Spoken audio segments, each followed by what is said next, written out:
Girls, let's talk about some girls. Let's get it together.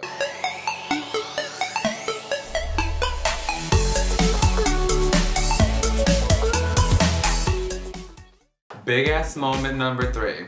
Hannah realizes that Jessa and her ex Adam are a thing. This poor girl, as if she has nothing else to go through. Now, this is the last thing this girl needs to see. I mean, Lord, she goes through everything. Big moment number 2 of girls. Dill and Elijah go to this big ass gay party where we find out that Dill has a big old chain of fools. And even worse, Dill wakes up Elijah, falls asleep during mid-blow. What goes on? Who does that? Get out. Shame. No. Moment number 1 of girls is our girl Hannah is not a selfish no more. She is thankful. She is giving.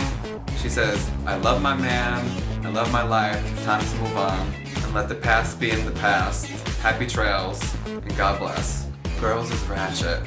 Everyone is the worst, but isn't that why you watch it?